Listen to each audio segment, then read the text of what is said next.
Thinking about self-publishing and don't know where to start? Join the Spa Girls each week for 30 minutes of honest advice, tips and resources. I'm Trudy J and I'm here with Cheryl Phipps. Hi there. Shah Barrett. Hello. And Wendy Vella. Hello. And this week we have an amazing guest, as always. Aren't all our guests amazing? But this one is particularly amazing. We have Tamsin Ley. Yay! Hey! So how you pronounce your surname? Ley? Ley. Mm-hmm. Yeah, okay, good. Ley lines. Ley lines. Ley lines. Oh, cool. Oh, don't get us started. Awesome. So now that we've completely confused everyone, I'm going to pass over to Wendy, and Wendy's going to do a quick bio to introduce Tamsin to all of you, and then we will get started. Absolutely excellent. Tamsin Ley builds worlds full of sexy heroes who don't know they need a mate. That is, until they meet the woman they can't resist. The romance is sizzling hot, a surprise twist waits around every corner, and the stories will never leave you hanging, although you may crave more. Wine lover, beer-brewer, foodie, and serious gardener, and secret zombie prepper, Tamsin lives in Alaska with her husband of 20-something years. In the long days of summer, you can find her in the great outdoors. But when the long winter nights set in, she'll be at the keyboard creating imaginary worlds. Welcome, Tamsin. Thank you for having me. Thank you for coming along to join us in the crazy world of the spa.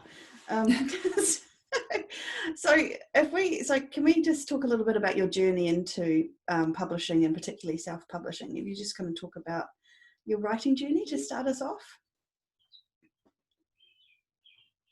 Oh, did you miss that?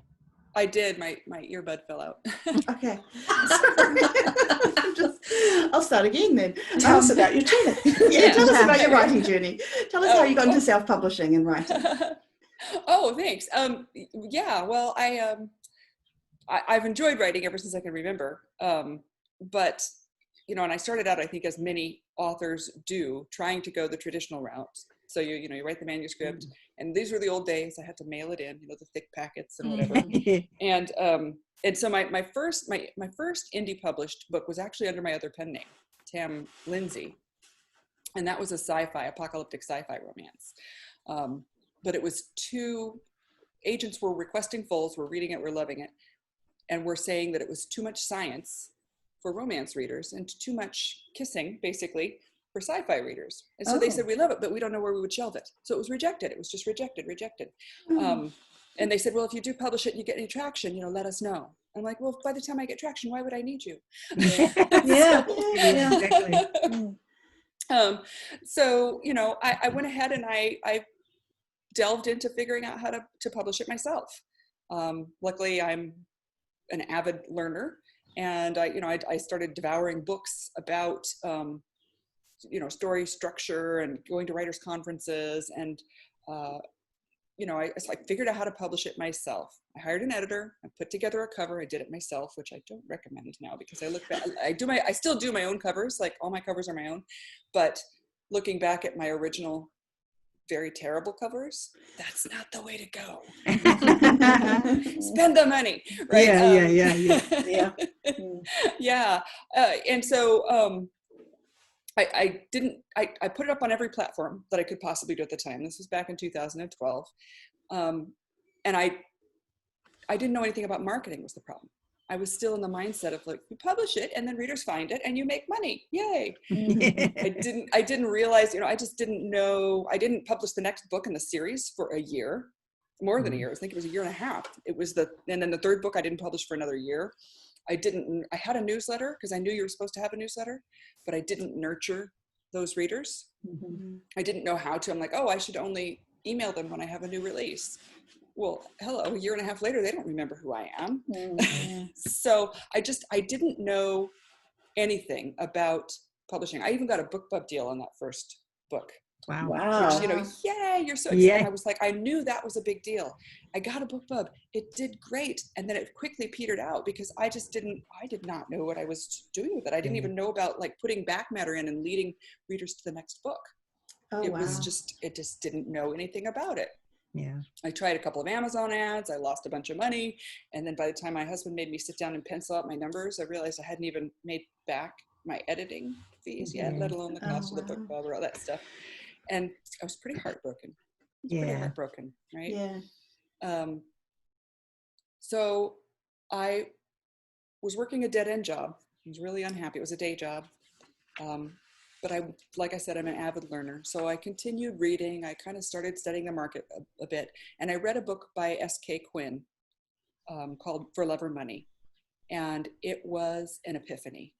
It taught me to open my eyes and look at my writing, which was a passion. You know, it is a passion and it's an art, but it needs to be, you need to look at it as a business. And that was the part that I didn't have. I was just like, if you write it, they will come. And that's not what happens. Yeah. And so I went ahead and I wrote a business plan. I studied the market, and I made sure I considered, this was 2017 when I finally got this pulled together, and I put together a calendar for my releases so that I was not waiting a year and a half in between releases. I knew I was going to try a rapid release thing because that was the big thing then. So I said, well, I'm going to make sure I've got 3 books written before I publish, so that I could make sure there's only, like 4 weeks in between publications. That did well for me. So I published The Merman's Kiss in 2017, early 2017. I had written a reader magnet for my newsletter, which was another thing that I had learned about gathering those readers, and went ahead and put that up, started gathering my readers, rapid released every month, those 3 books. I had a budget. I had budgeted myself. My husband was very happy about that. Did money for advertising and for, the book covers and for, all of the things that go into that, rather than just throwing money at it willy-nilly. And then all of the money that I did make off of those books, I put right back into my budget to increase my marketing and all of that. So I didn't make any money that first year because it was all literally going right back into the business. Luckily, I was working a day job and I had money for that. And this I did it under a new pen name, Tamsin Ley, rather than Tam Lindsay, because I switched genres after studying the market. That whole too much science for romance readers and too much romance for sci-fi readers. While I could find readers if I worked hard enough, it was going to be a lot easier if I just focused on the romance part. So I just decided to do that. And honestly, when I wrote The Merman's Kiss, I was actually aiming for the erotica genre, because it was a matter of seeing, let's see if I can do it. Can I make a really steamy hot book? Can I write this? Can I? So I challenged myself and I did it. And it turned out fun. I can't get the world building out of my blood though, like that sci-fi, the speculative fiction part of me. So there's a whole lot of world building in that book, even with all the kissing scenes. Yeah. Do you have a scientific background, or is it just you like? I like science. So when I went to college, I was originally going to be a biomedical engineer.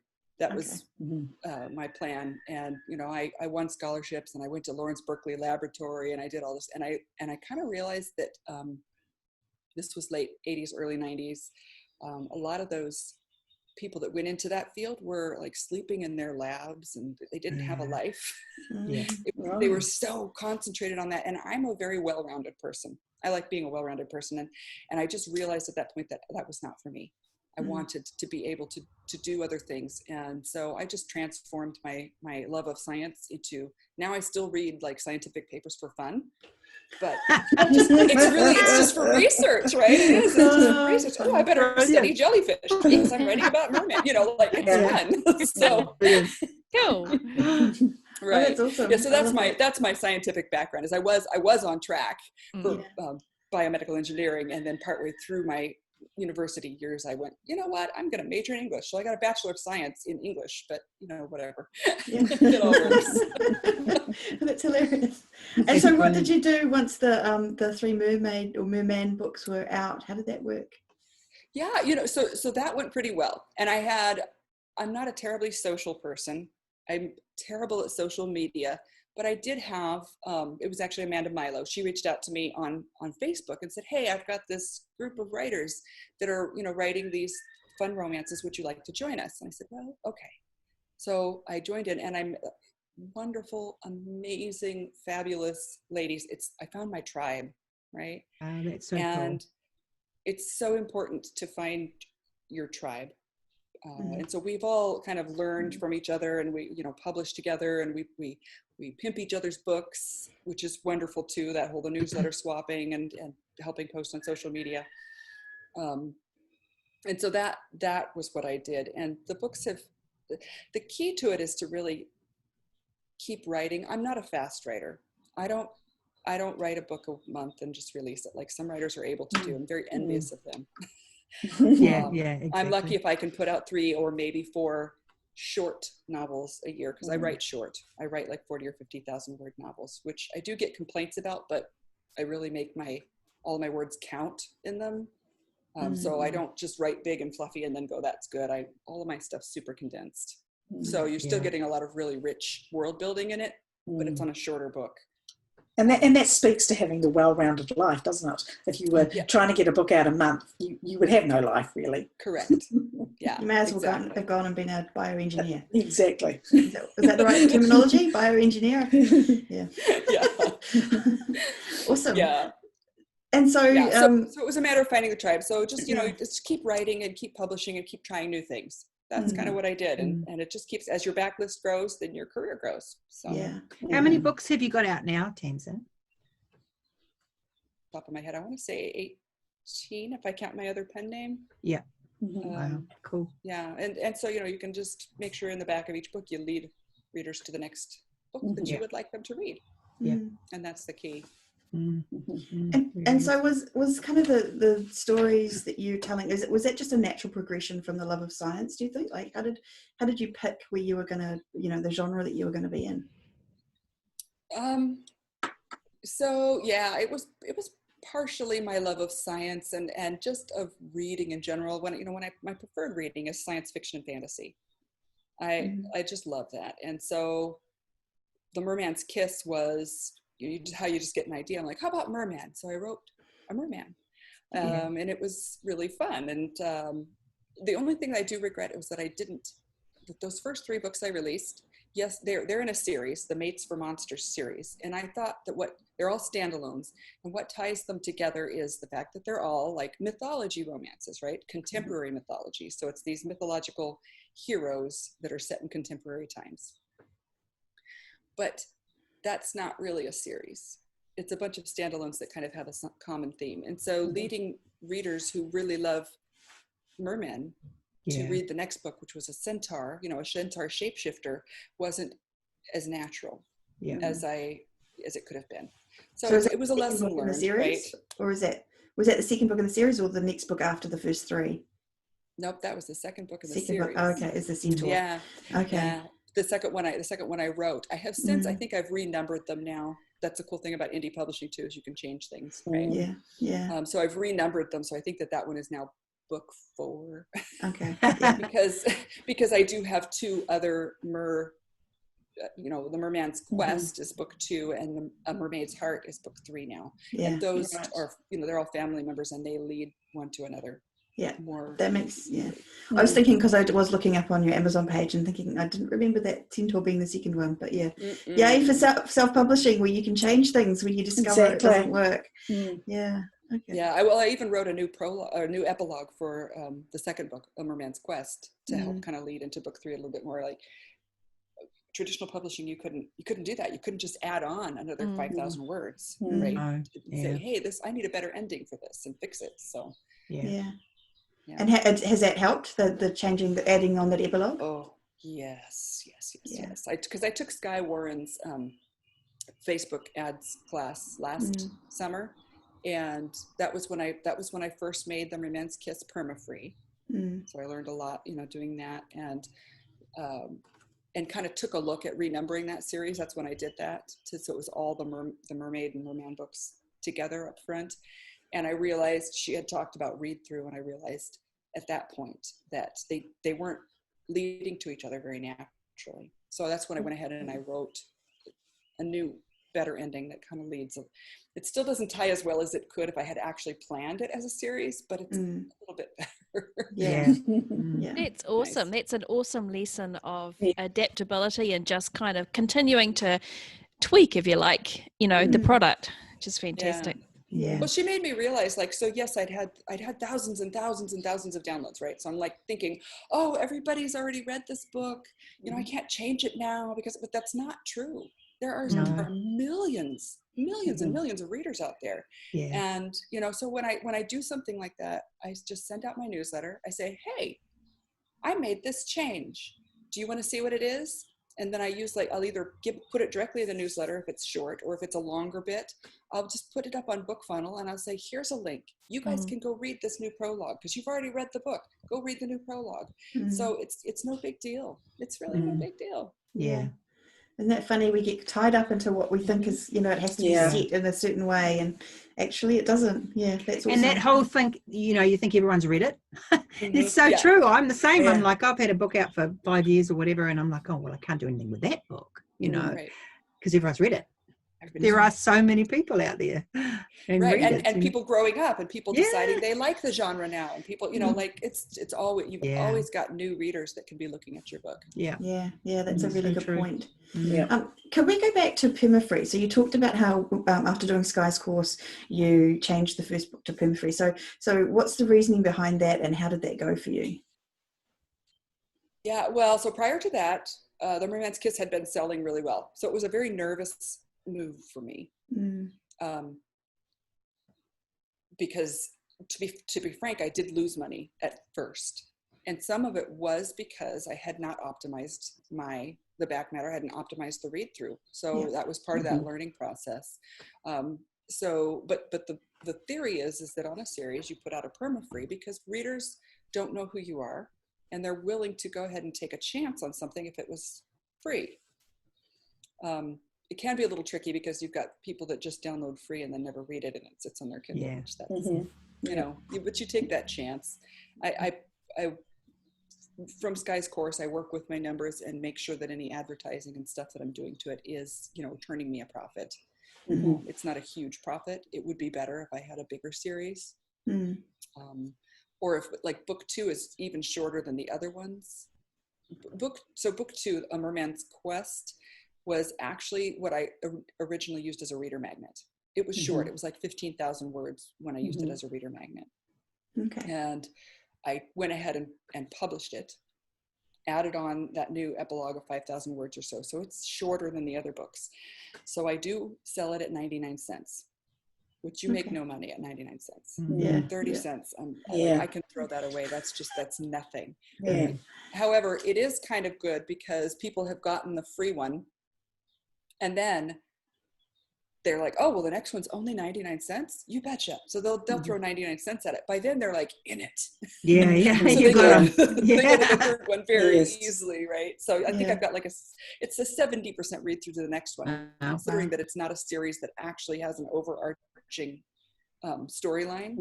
I think that's pretty good. That's really good. So what's your third one priced at, Tamsin? The third one is $2.99. And once again, it is because I write short. I think it's like that one is a 45,000 word novella. And then it moves on from the mermaids to the centaurs. Is that right? So how do you deal with that switch of mythical beast? Is that a big leap for people? You talked about that before, didn't you? It can be. Yeah, it can be. So at the end of all my books, I put in a reader letter, and I think it was Brian Meek's course that I learned that in. I take a lot of courses. I'm a junkie when it comes to learning. So you're in great company.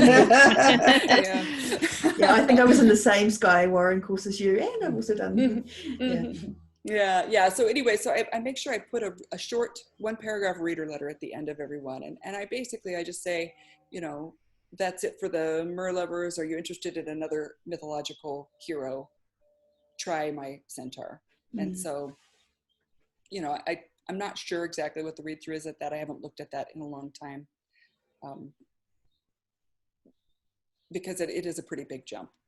People that like the mermaids and stuff, they're pretty dedicated to the. I was going to say they would be, wouldn't they? Those sort of fans are quite dedicated to what they like, aren't they? It's the same with, like, you know, other shifters. You think there's people who only read bear shifters and they won't switch to wolves, and you know, it's an interesting kind of dynamic where you only love that one type of shifter. It's fascinating.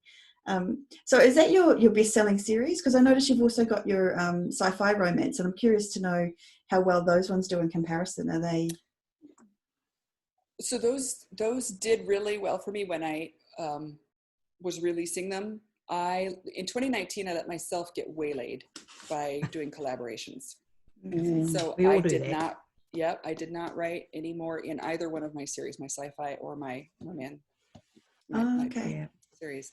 Yeah. And while a collaboration is a great opportunity for that cross-pollination of audiences and stuff, I think it was a mistake. I definitely shouldn't have done so many collaborations in a row to the detriment of releasing new stuff of my own. And so the Galactic Pirate Bride sci-fi one has languished a bit, but it gives me a baseline for how it does when I do absolutely nothing with it. That's how I look at it right now. I have a really solid baseline. So when I do release a new one and have ads running and like all of this thing, I'll have a really good idea of how well my efforts are working. I have to say, I was looking you up this morning and I read the blurb for, I think it must have been the first one in that series, and I thought, oh, this sounds great, and I one-clicked it. So go you for having a great blurb. So do you write them yourself, or you... Do I write them myself? Yeah, the blurbs. I'm not the books. Oh, the yes. blurbs. Oh, the blurbs. Yes. Sorry. I assume that you write the books. Yeah, I write the blurbs myself. And those are another thing that can be tweaked. You know, over time and evolve. So, okay. That's awesome. Cool. So when you write a book, how long does it actually take you to write a book? I am a plotter, so I do need to like figure out my storyline ahead of time. And that, you know, I need to allow myself, I deliberate a lot. So I have to give myself downtime to kind of just let my brain think things over. And that can take 2 weeks easily when I'm actually focusing on it.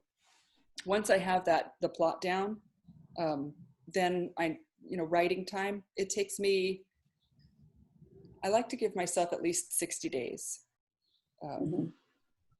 To make sure that I can get it done. And then I do have a critique group that I have belonged to for almost a decade now. And I like to put it through their reading because they're fabulous. I don't know what I would do without them.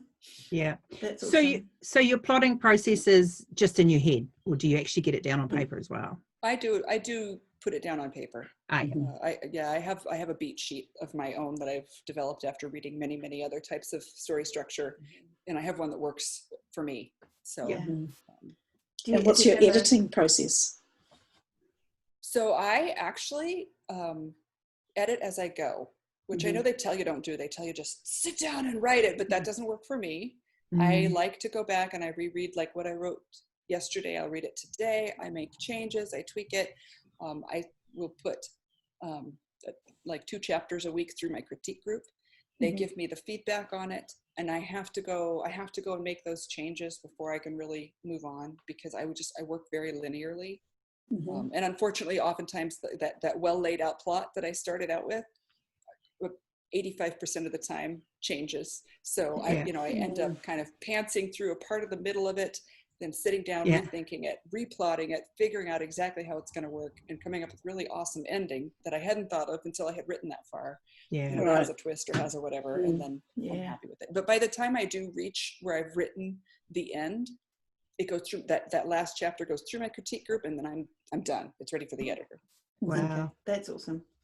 That is awesome. That's just, there's so many different ways to do it, and that's a great way. If when I finish the book, I have to then go through the editing process. So you're just cutting yourself out from having to do that. So it doesn't. Yeah, that's awesome.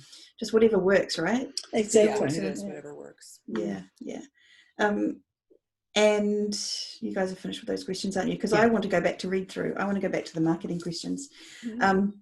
So you talked about how you optimized your book. So you had you put it to perma-free, and then you figured out how to optimize. So can you just talk through some of the things you did? Like you wrote the epilogue, did you, on the second book? But is there anything else that you did? The reader newsletter that you read? The reader's note, the reader letter at the end was a big one, because I used to have like a little thing at the end that said, find me on Facebook, join my newsletter, buy my next book. It had all of these choices. And so what I did was I cut out the choices. I said, listen, here we are, you've read the free one.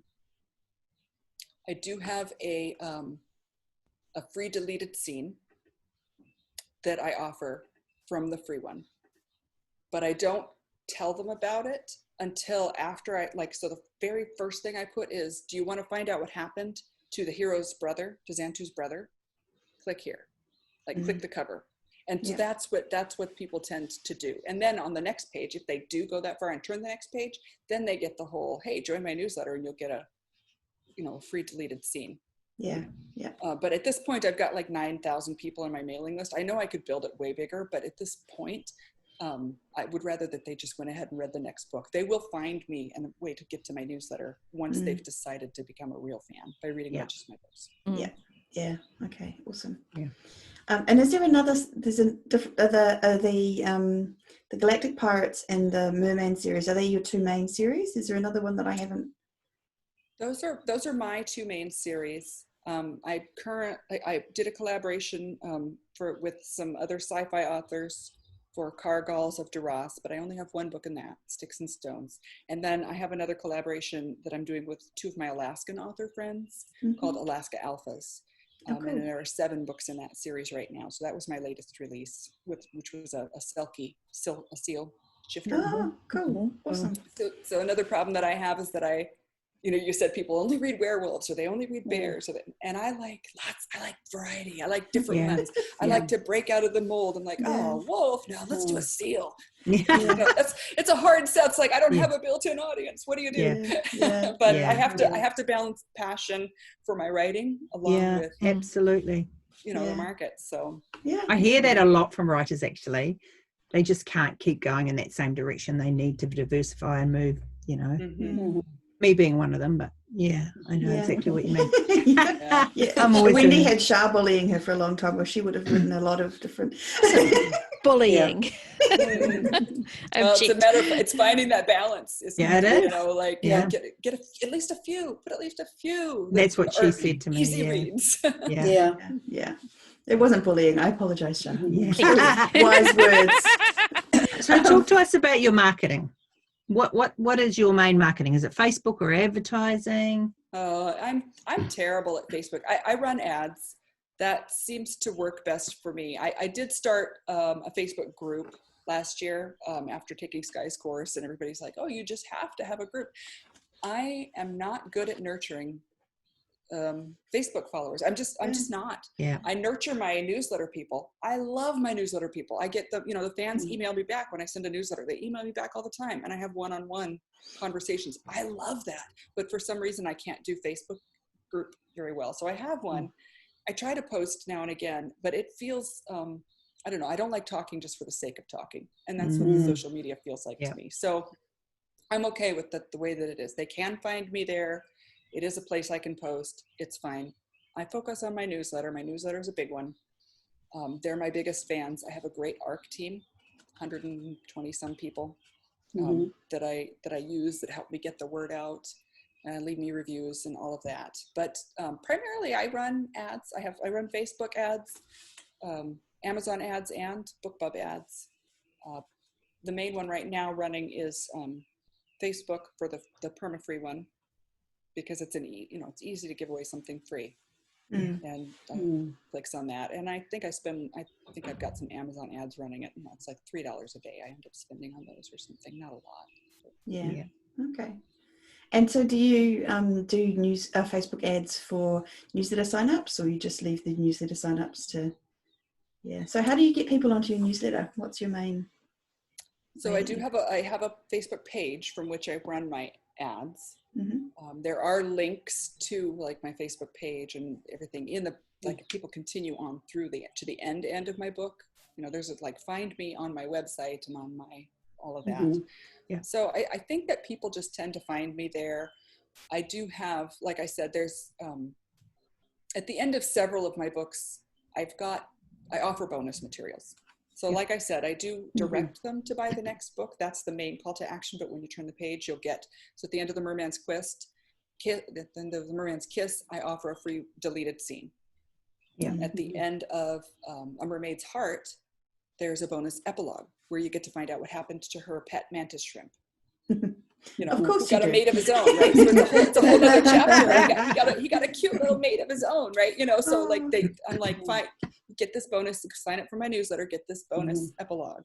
And there's several of my books. I will have like a bonus epilogue. For the Gin's Desire, it's a bonus prologue, and it's a prologue that when I first published it, it wasn't working because it was set too far.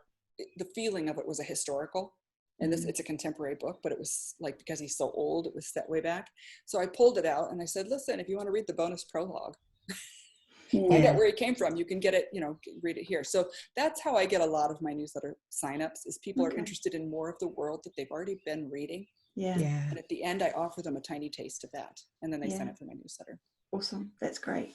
And how do you nurture them? How often are you sending the emails, and what do you talk about?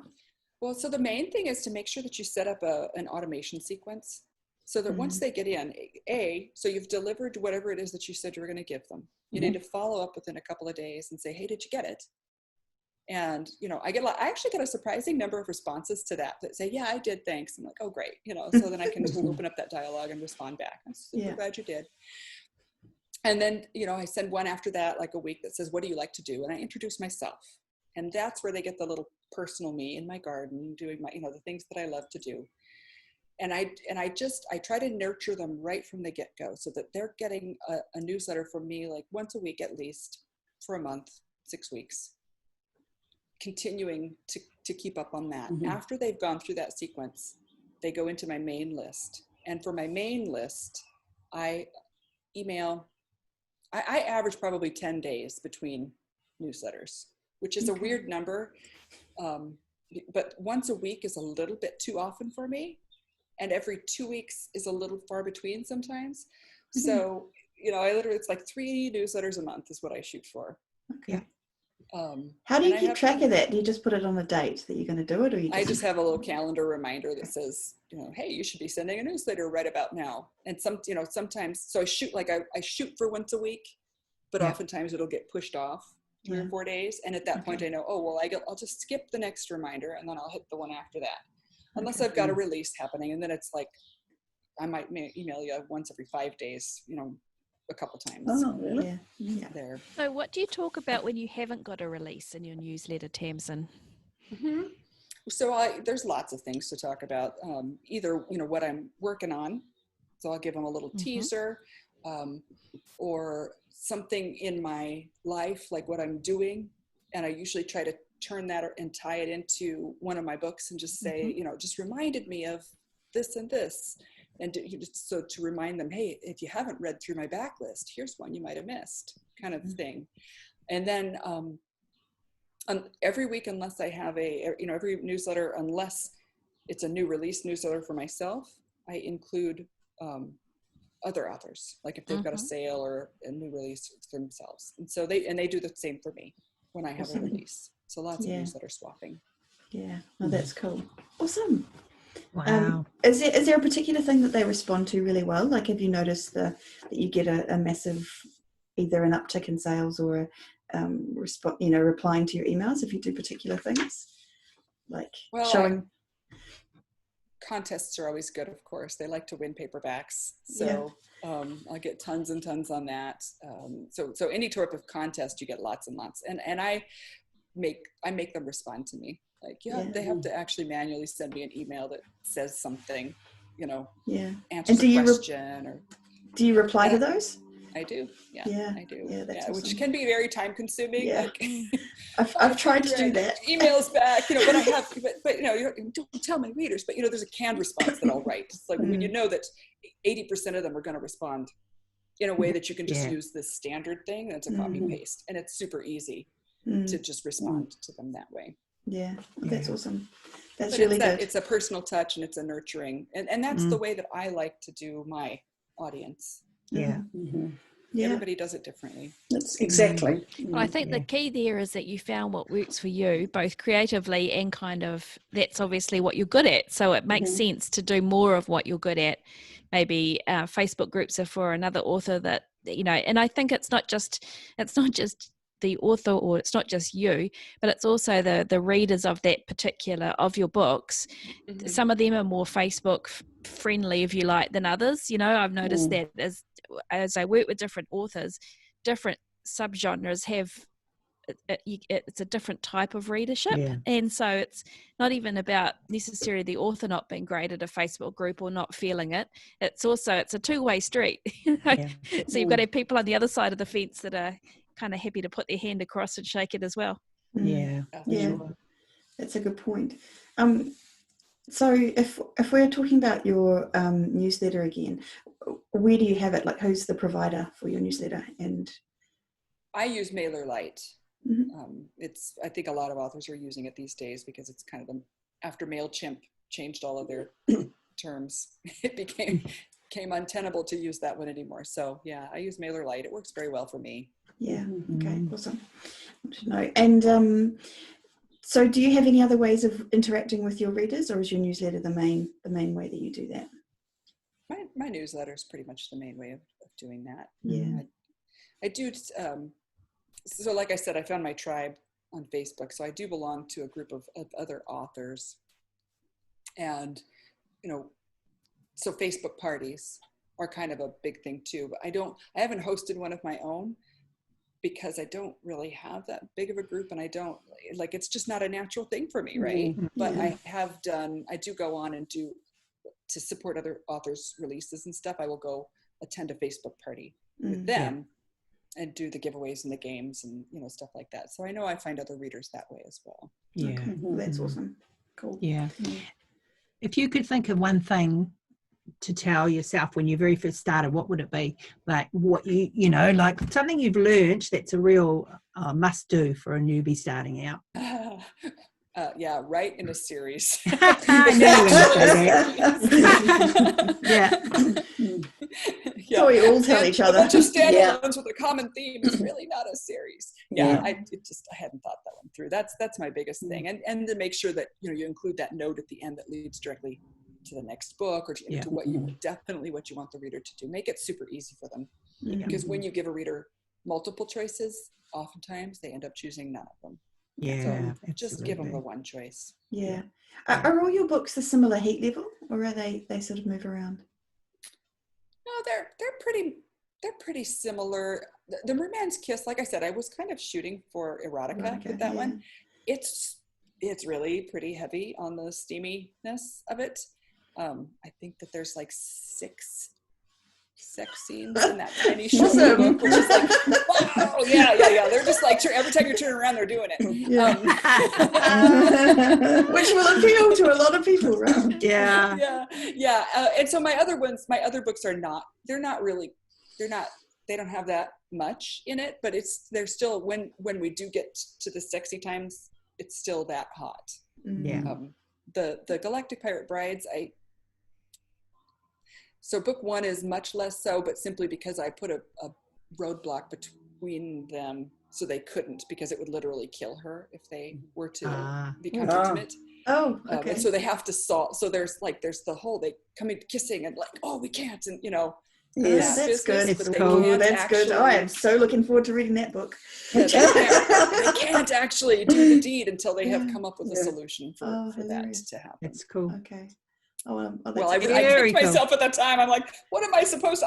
I really put a damper on the sexy time. So a lot of sexual tension. Yeah, I was going to say. Sexual tension. Awesome. I want to go back right to the beginning, because that's what I do. But you mentioned that you put together a business plan when you very first realized that you needed to get serious, and I was just a bit curious about what you planned out, like what you included in that business plan, and maybe if it's still something you think is relevant or valid for newbie authors today. Well, it helped me reset my brain in a very, very necessary way, because I had never done it. And so it brought up for me just a lot of ways of thinking about my writing that I had not done before. For instance, pre-planning my release schedule and knowing, and being forced to think about, hey, if I want to make sure I've got at least 3 books out a year, I need to write X number of words, a day, every day, or I need to make sure I've blocked out this time. Yeah. And so I honestly think I didn't update my business plan this year, but I did for the last 4 years since I started writing, and so I probably should go back in and just revisit it. But it just really helped me see the future instead of letting things get lost in the wayside, because I hadn't considered the fact that I have to have a budget for ads, or I have to have, even something as small as my mission statement to help other authors achieve their goals and whatever. So right now I'm the current president for our RWA chapter here in Alaska.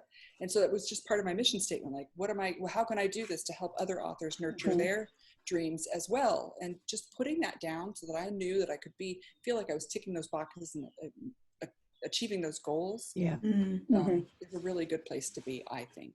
Yeah. Absolutely. Well, if you don't know what your goals are, how are you going to achieve them, right? So writing it down. We're all writers, so I don't know why we wouldn't write it down as well, right? Yeah. And at the top of the episode, you also mentioned SK Quinn or Susie Quinn, and I was, for those of us that were fortunate enough to be in the For Love or Money Facebook group at the time. Now, just a writer on that is no longer existing. And if you go to Amazon and look up SK Quinn, the For Love or Money book, it's like $555 for paperback because it's actually unpublished now.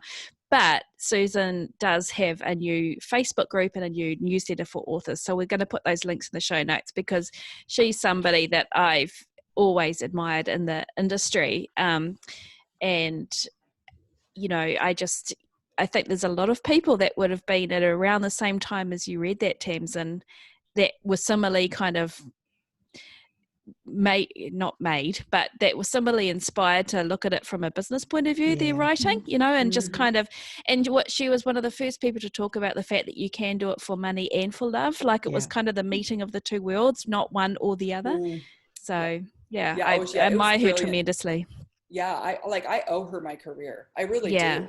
I just wouldn't have thought of that way previously. I mean, I changed genres and came up with a new pen name because I realized it doesn't have to be love or money. It can be both. Yeah. So. Yeah, and also she's she's literally a rocket scientist, isn't she? So she's got that alignment. Yeah, she is.